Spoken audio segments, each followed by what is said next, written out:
Hello, welcome back. It's lovely to be back here with NTV Unscripted. My name is Victoria Beale, and being a global super connector, I get to meet some fantastic entrepreneurs, business people, and people who want to be entrepreneurs. And today I am with one of the best who I've ever met, I have to say.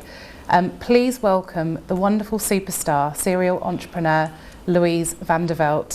Louise, thank you for coming today. Thank you for welcoming me. That was a nice little intro. I don't think I can take all of the credit for that, Victoria. I think, to be honest, I've been definitely divinely guided to be in the position that I'm in now. And I believe that we're all co-creating, and when we follow a few rules of that game, I think that we can all achieve incredible things out of any limits what we may have had often put on us.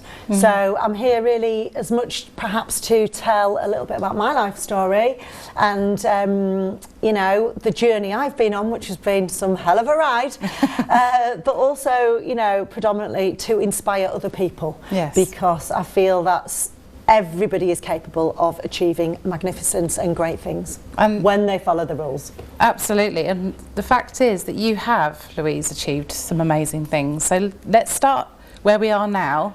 There's something phenomenal going on in your world. Perhaps you could share that with our audience. Well, yeah, there's always something phenomenal going on in my world.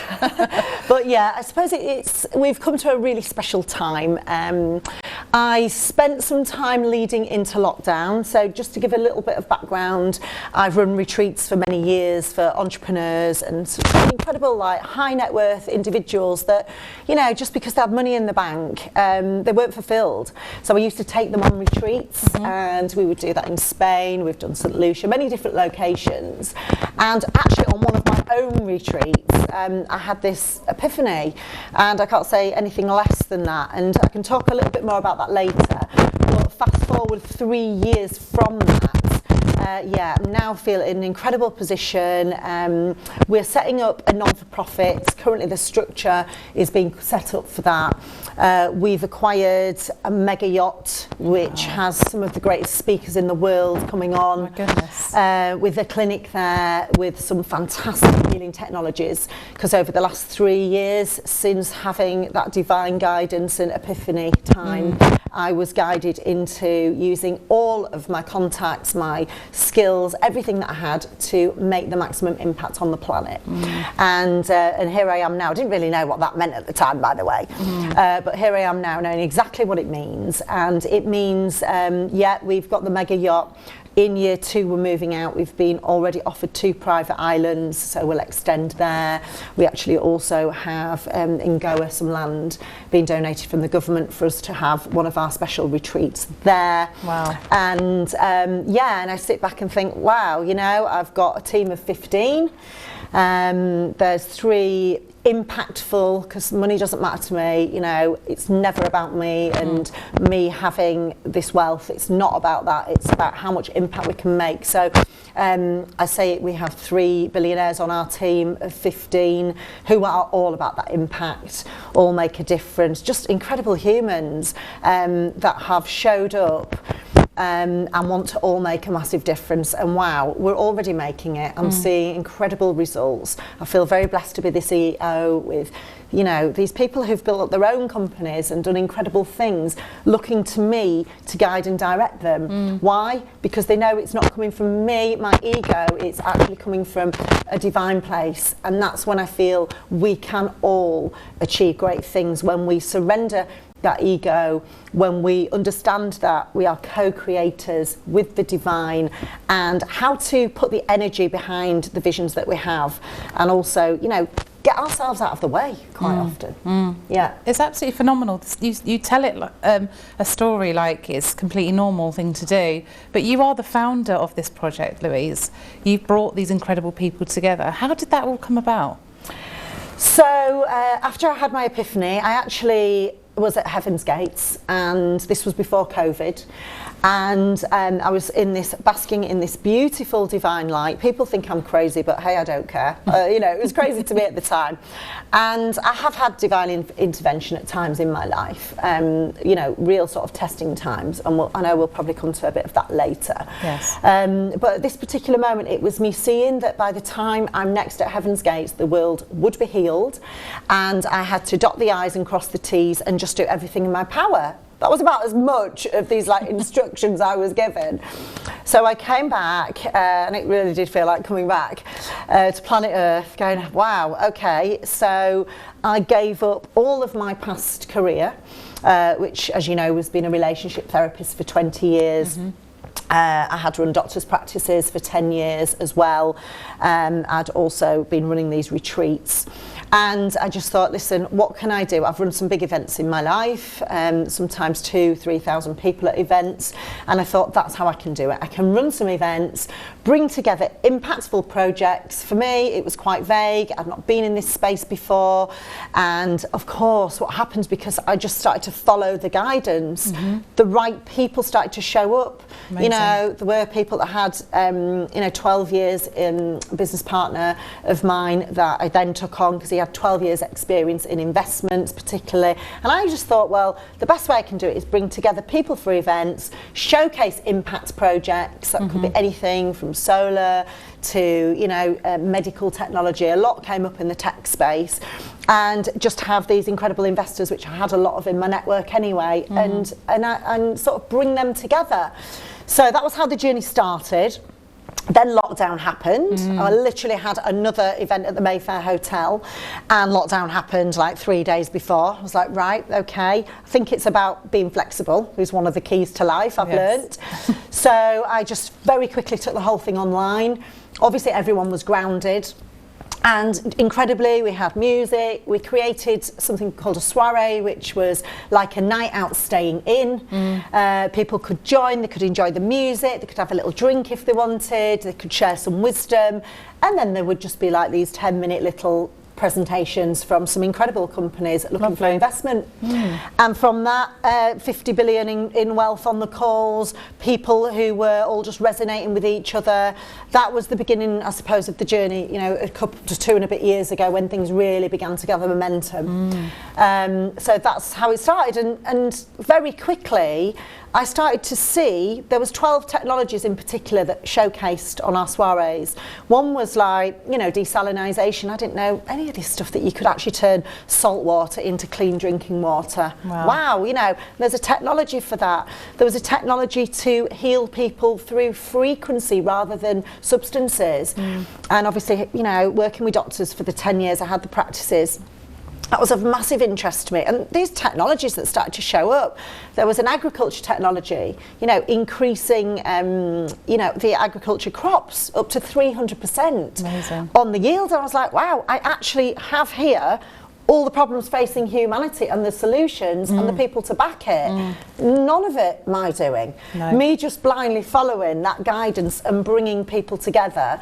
And we built up through that a network of about 40 distribution groups throughout the globe. Fantastic. I ended up on stage speaking to 5 trillion in the room and all the sheikhs and everyone in Dubai about these projects. I was brave, I was bold, yes I was, but I also knew that I'd been given this mission and I had to do it.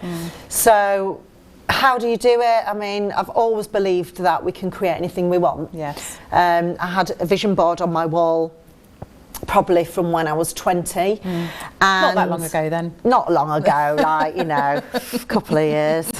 A lot's happened since. But yeah, I believe we can all do this. When we surrender and we ask for guidance and we follow it with blind faith. I think it's amazing what you've done, because with all of this going on, you're providing something that's going to give us as human beings a better quality of life, and that's got to be a great thing. But you've also actually secured a significant amount of funding as well, which is on its way. So to be able to do that is truly amazing. So well done you, and being a woman and a mother as well. I think it's a massive achievement. You know, it's never without challenges. It's no matter how, you know, we've all had many different challenges in, be it relationships, be it finance, whatever's going on. And it's never without what I call bends in the river or challenges. Yes, we've got funding and that is secured and ready. Now we have multiple different receiving banks that'll go into, but it's not as easy as what you think, because then you've got to have its project funds. So the projects have to be really solid that we back. We have got all due diligence teams that help with that. But yeah, I mean, I can't believe we're in the position. I'm backed by some incredible humans who also just share a vision of wanting us to have a better world. And I think ultimately how to achieve that is optimising everything we're seeing in our reality at the moment in the world is down to, I believe, our level of consciousness and our internal battles. So a lot of what we're now doing is very much about clearing those internal issues. It can be health issues, emotional issues, traumas, and lifting ourselves to the absolute optimum. And if we can do that on a massive scale, which is what we're beginning to put in place to do now, empowering people. And there is technologies that lift away. I studied psychology, was one of the first things I studied as a therapist many years ago. And yes, we can go in the old way and start to weed out problems, go back in time, etc. And I did a lot of that, 3 clients a day for 10 years. But now to be able to see that there's a technology that can lift all these things away, absolutely just blows my mind. I really do feel that we're living in a time where we do get to see the world healed. We do get to see that humanity survives, because that question's definitely come up. I think not everybody. I think it's like pruning a bush. So we do need to prune the bush and get rid of some of the rubbish, but what is going to come out of this, I truly do believe, will be what I saw at Heaven's Gates. And I feel very blessed to be running one of the teams that's helping to do that, and completely privileged to have found my calling, I guess, and my purpose through surrender and through a lot of prayer and through just being asked at the difficult times to guide me through it. And I'm always guided, So, and we all have that. Do not forget, in your darkest moments, you all probably had experiences already, that in your darkest times, whatever your religious beliefs might be, there is a greater all-knowing intelligence source, whatever we want to call it. We don't need to get stuck on that is there to help you and guide you, but it's there all the time. So absolutely, that's it's so positive. It's so lovely and refreshing to hear someone talk like that in these times. And we're just about to go to a commercial break very shortly. How do people access these clinics, centres, yachts? What's the process? Because there'll be lots of people interested.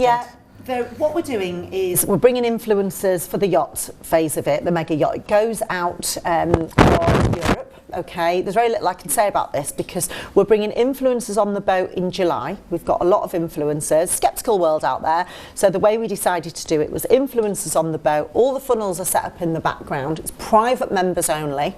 Our target market is leaders in the community, because when we have those leaders as our members and we empower them, everything happens from there. So the influencers will go out in July and then all the information will be out there. I can't say much till then. Thank you. Well, Louise, we're just about to cut to a commercial break very, very shortly. When we come back, you will hear more about Louise's very, very hard story to this road and this path. It's not all easy. See you soon. Welcome back to NTV Unscripted. I'm Victoria Beale and I'm here with a delightful divine guest today, Louise van der Veld. Now, Louise, so lovely to see you. Thank you for coming. In the first section, you're telling us about this fantastic project you're involved with. In fact, you put it all together. But those things don't just happen overnight, do they? You have suffered some extreme tragedy in your life. Do you want to just elaborate on that? I do think, yes, that there is a great correlation between kind of the challenges that we have and the difficult things that happen and us overcoming them. And I do think it's linked to some of our greatest achievements. So Wow, we've all had challenges, haven't we? And, you know, life's hard, you know. This is Earth School at the end of the day. It's not meant to be a fairy tale. There are tests, there are lessons, there are big exams. And I suppose for me, I was married to a doctor, medical doctor. We had our practices, and that was kind of my life made. 2 children, you know, living in Spain. We built up a chain of practices, nursing agency, everything was wonderful, happy marriage for about 10 years. And then one day tragedy struck. I was actually, and I think this brings it back to how I can say, because I had to analyse this so much, that I'd actually been asked to go on a TV show. Right. The first TV show I was ever asked to go on. It was like Trisha on Channel 4, and I was doing a lot of my empowerment work, psychology work then, and I was asked to go on the show, and you know, I was all excited about it. Went on, it was a great show. I had this amazing lady, you know, strutting up and down in her stockings and suspenders, funnily enough, and she was the lady that wouldn't even get undressed in front of her husband, and only in the dark. Oh. So we managed to do all this like reprogramming and getting her feeling fantastic. The show went down a storm. It was daytime TV, I might add, so it was all very... And I came off there, and the producers came and signed me for a year. My friends had seen it, my family had seen it, and they were all really happy. And I left there on probably one of the highest moments of my life. I can imagine. And on the way to the airport, I was flying back to Spain, and not to go in, you know, I know we don't have loads of time to go into too much detail, but I got a phone call from this highest point of my life to find out that my husband had had a tragic accident. Oh dear. And he was dead, basically. And how old was he? 35. And so I'm now going back to tell the kids, you know, expecting to go back and say, well, I've got this TV show and all these other things were happening. And, well, you can imagine, I can't even, it's a bit of a blur, to be honest. I was just getting on the plane feeling sick and distraught. And how do I go back and tell the children, you know, like, you know, There's 10 a and of 4. Stephen on screen. Oh, yeah, there he is. There he is, yeah. And, yeah, we got married in Vegas. It was great times. But do you know what? I had to analyse that for quite some time and be like, why did I have the highest moment and the lowest all happening simultaneously?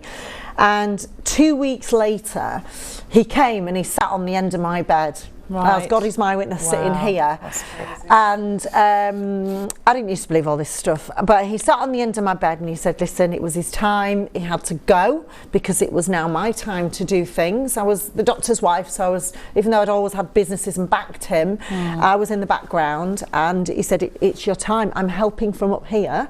He had these like scrolls in his hand. It's as clear as you sitting here now. That's crazy. And he's saying, I'm helping all these coming over. And I just had to go on this TV show the next day because they'd signed me up, and I couldn't sleep, and then I managed to get to sleep, and then I woke up and there he was telling me this. And I sat up in the bed, and I just had complete confidence from that day to move forward, knowing that I didn't understand it all, but there was a divine plan here, and I had to carry on. And of course I did carry on, and I entered a bit of a crazy period of my life. I wrote a book, Decent Proposal, and I saw, after I suppose me losing my husband, and we had such a good marriage, and I used to see these people like lying and cheating, and you know, there's affairs, you know, 40% of marriages ending in divorce. I was a relationship expert, so I didn't like that, and I started to provoke the media, I guess, and I had some really strong PR people behind me with some crazy stories, but ultimately, you know, it led me on to, I went on the doctor's show in America, ITV This Morning, Lorraine, I was a regular expert on Lorraine, and I was really spreading the message that we should have integrity in our relationships. And if you want to be with someone else, sleep with someone else, have multiple lovers, there's actually nothing wrong with that. And I actually did start to embark on a little bit of that lifestyle of having 2 lovers, but the thing was, I was always honest. And just to put the record straight, the maximum I ever had was 3. Not 80, not a million. I think the press embellished like the rest of that, definitely, knowing you as I know you. Honestly, but you know, I was being honest and integrity with everybody, and it was right at the time, and I was encouraging people to live their life by their rules, but not lie and cheat, because that will actually block your connection to the highest. It'll block you feeling confident. We need to have honesty and integrity on all our dealings, I believe, and to the absolute best of everything we can do, we do. So yeah, that was another chapter of my life, and then leading into obviously running my retreats. I sold the doctor's practices. There's actually a bidding war on these doctor's practices, sold them, but I always kept the name. And I thought, I'm keeping that name, what we came up with between us. I didn't really know why, because this is 15 years ago when I sold them. And how crazy now that name, and I'll reveal all later, but that name there is actually the name that we're using for our global rollout of franchise of clinics. We start Monaco, we've got Dubai, we've got the one on the boat, and then it's a franchise model. Yes. And it's that name that me and my husband, so I do feel very much it's in his honour as well. But yeah, and you know what I learned from all that is things do happen simultaneously. That is a master plan. And we, even in the darkest, hardest times, we have to surrender to know that there is a master plan and to go with what shows up, not get stuck in these emotions. I've helped a lot of people with that, because, you know, grief, yes, there is a process of grief, you know, different stages, but we have to move through it. But we also have to know that this is just like a movie. I see life like this is a movie. When you've got bad things happening, it's like the movie will end, but I believe there will be another movie, and you'll star in another movie. And once we start to see it a little bit differently, and I've had many other challenges, like we all have, and it's like, hang on a minute, this is just a movie, and okay, that person's opted out of this movie, but we'll see them again, you know? It's a great way of looking at things. Yeah. I mean, you've obviously programmed your brain from a young age in that way, because even in your childhood, that wasn't easy either, was it? I mean, just tell us about your upbringing. It's very unconventional. Well, yeah, and again, there's the polar opposites, because whilst I have an unconventional childhood in as much as my mum, and that comes back to probably why I did want to train people on integrity and affairs. My dad had quite a lot of affairs, as was the norm with men in those days, that long ago. And then my mum was always loyal, like 17 years they were together. But then she met someone, had an affair and left. She wanted me with her, and she wanted to take me. She moved to Spain and she wanted me to move with her. But my dad had such a hard time dealing with this that I stayed to look after my dad, really, literally, at 11 years old. Wow. And you know, I helped him through it, and that set up a little bit of a rescuing pattern in me that I later had to look at and, you know, get rid of through my later work. But I did help him, and then when I was about 12 or 13, he met another girlfriend and moved out. So I literally lived on my own. I mean, it wouldn't happen nowadays. No. But I literally brought myself up from 12 or 13. I thought it was cool, you know, I'd have my friends stay over, and I was like living this grown-up life. I stopped going to school. Right. I literally I had an ice cream van at the age of 14, and I was driving that around the streets. And this is a proper ice cream van. Yeah, proper ice cream van. Had my own business. I teamed up with my brother on this project, and my first project was an ice cream van. And I went back at 16. I thought, now I'm going to get my qualifications, and I literally feel the biggest blessing in all that was I studied my friend's books for 3 weeks, and literally from a different school as well, and studied morning, noon and night, and thought, right, I'm going to go in and do this. And I'm not saying I came out like all A stars, but I got 3 at C or above, my English, my maths, and funnily enough, the main ones, and then D's on the others. And I thought, well, I'll pick that education up later. But it's only now looking back, I actually think that what a blessing that I didn't have the programming and limiting beliefs that get put in people with a traditional education, where very much you sit, you do as you're told, the bell rings, this is what you're going to do, you do what we say. So that created in me, now I do things my way, and I'm open to infinite possibilities. And now, only looking back, I think that was a massive blessing that I didn't have to be subjected to a traditional education.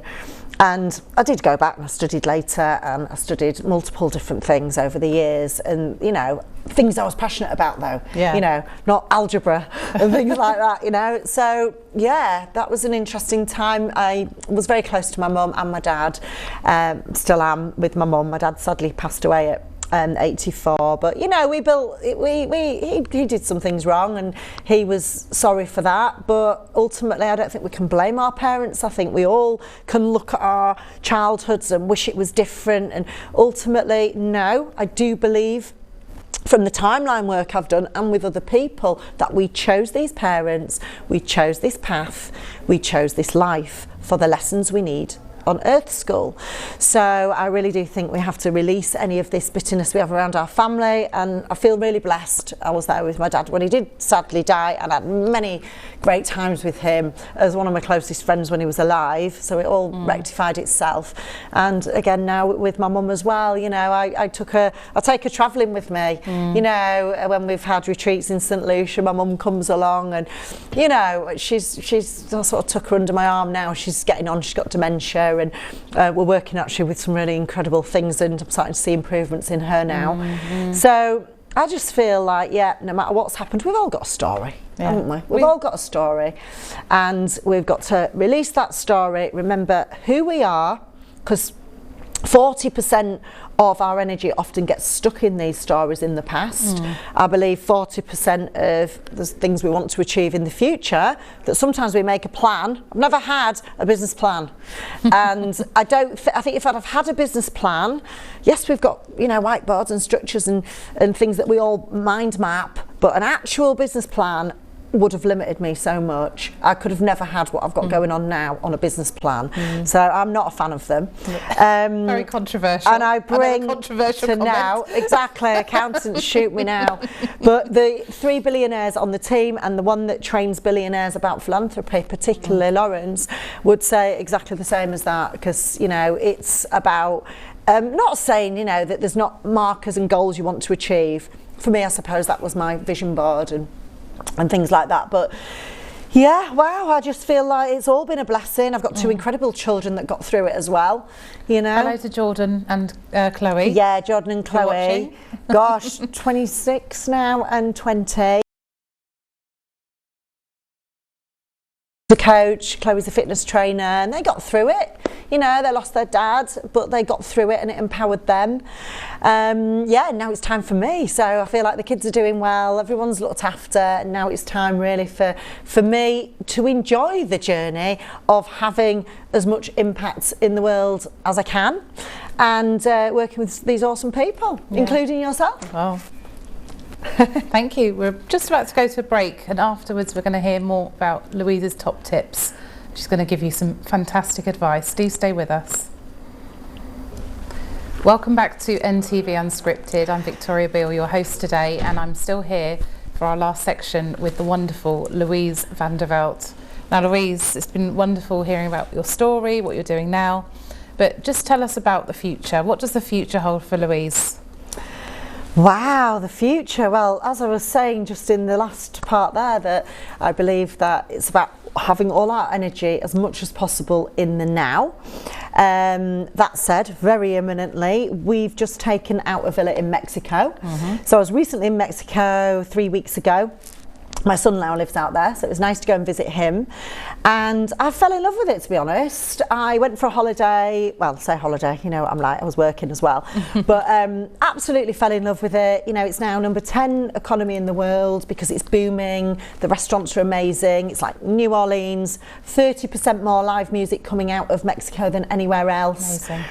It's safe because of the cartels do run the police, they do run the country, but they also have a pact now because everything's doing so well out there that they need to protect the tourists. So nothing can happen to a tourist.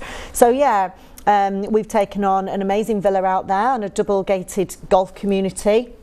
Near this incredible musical little town, and I'm going to be bringing the team over. Wow. We're going to be having some of our technology there in the actual villa, and still running some retreats where I help people find their purpose, and the reason of doing that is so that they can become part of this incredible team. So if people are wanting to make an impact, really have some great ideas and passion, or they're a little bit, you know, not sure of their purpose, that's something we absolutely, want to embrace to grow our team. So we've created this really special private space, where, our team of 15 are coming over. We've got famous golfers, we've got Formula One players, all sorts of incredible humans that will be coming over, sharing that space with us. So that's like top of my list now. Obviously the boat starts end of July. We're going out. You say the from boat, Saint-Tropez. you say the yacht. It's a mega yacht, darling. Yeah, a mega yacht. It's a mega yacht, which is in. This isn't our mega yacht. This is it is a £70 million mega yacht, which I had on a vision board, and I manifested this mega yacht. This was called Serendipity, and I now know, going on it, when I was on there as a guest, I was like, right, okay, I am going to manifest one of these. So it's no surprise, this stuff really does work. Yes. The mega yacht we have now it's actually more mega than that, but anyway, not to show off, but it's not for me. It's all in a non-for-profit, and all of these memberships go back into, yes, the team win, the members win, so the people who become the members all make a profit from this, and then 60% goes back into impactful projects with our other investment arm that puts in. So what am I doing? Extending the team, inviting incredible people to be part of the journey, going to Mexico next week, and I'm just feeling a really blessed, amazing place, and that's what I'm doing immediately right now. You were wanting me to tell some tips about some things, I think, or? Well, absolutely. I think because you are a renowned international speaker as well, on top of everything else that we've talked about, and I think we've got a picture of you speaking at the IOD. There you are, with short hair. Yeah. This is like Superwoman, to be honest. So what I want to do, Superwoman, if I may call you that, is we're all super. Well, exactly. We'll have our own way of doing things, but the fact is that you can give some really good advice. Let's talk about relationships first. So there's people listening. We've brushed upon relationships. Give some advice to our viewers about if they're, let's say, wives might think the partner is having an affair or something, or worried. What would your advice be to somebody like that? I would say, honestly, understand that we meet people that come into our life, and they come into our life for a reason, and it's all about growth, it's all about lessons. So the relationships are the most challenging area of our life, and they also offer us the greatest area to grow. So I would say that to understand that we're projecting a lot when we're saying you're this, you're that, this isn't right, that isn't right, and just having a general go at the partner. Either way, it's often about something unhealed in yourself. So it's about taking that self-responsibility to heal yourself, because when you've healed those inner demons, inner issues, childhood issues, lack of feeling loved, fear of judgment, all these other things that people fear, once you heal that in yourself, you won't see it in your partner anymore. There's also a good chance that you might change partner and have another partner who's on the same level as you almost. I do believe that relationships come around, not always this boy meets girl, lives happily ever after. In some cases that works, amazing if it's working and you're happy. Yes. But if you're stuck in a marriage that's making you unhappy, look to see how you can grow and evolve rather than pointing the finger at them. And once you've done everything you can to grow, if it's still not right, it's not worth making yourself miserable for. No. I think lying and cheating isn't the way forward. No. I think if you are wanting extramarital relationships, start to open up those conversations and be honest about it, as hard as that might be. I might be able to give you some more tips and advice on a personal level on that. But yeah, ultimately, it's about us lifting and understanding we're on an evolution journey. We might not meant to be with that same person forever. I was with my husband an incredible amount of time. It was a doting, amazing time, but the chapter that opened up after was equally as amazing, has been. And I'm just grateful for all the parts of my journey.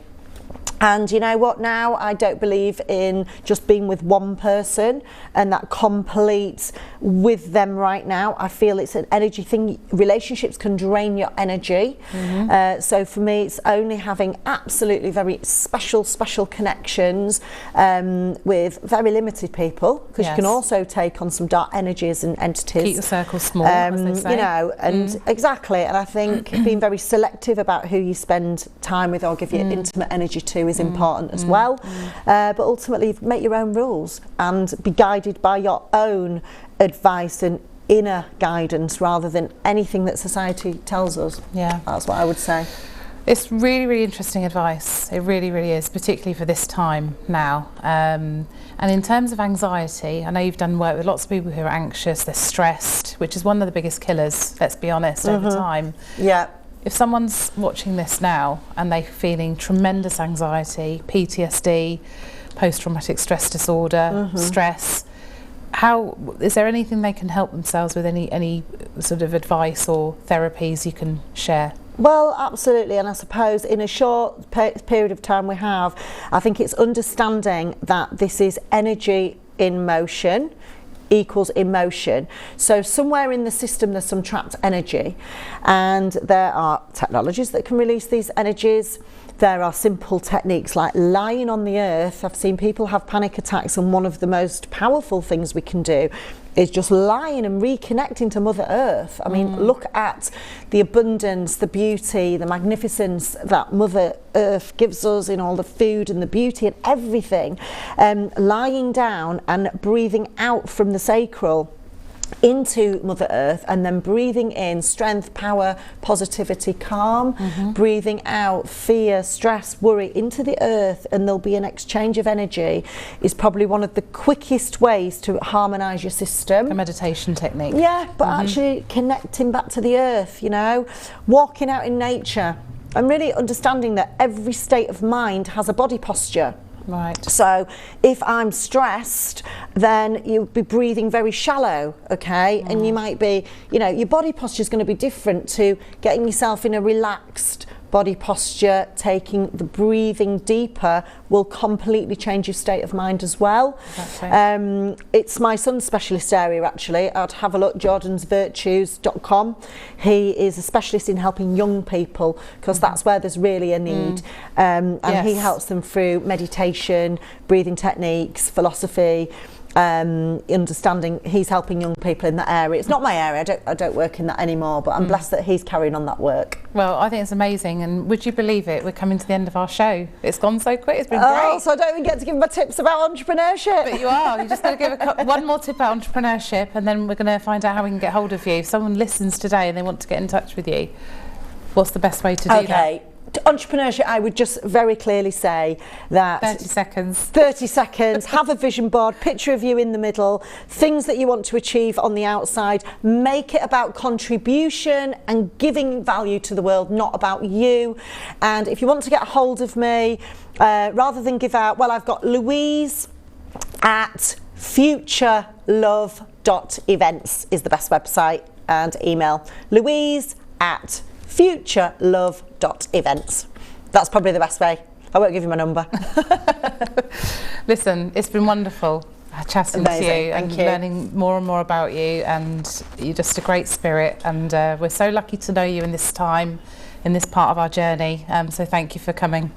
Thank you for being part of my movie. Thank you, darling. It's been a movie. We haven't finished our movies yet. Thank you so much for joining us today at NTV Unscripted, and we look forward to seeing you again soon. Thank you and take care. God bless.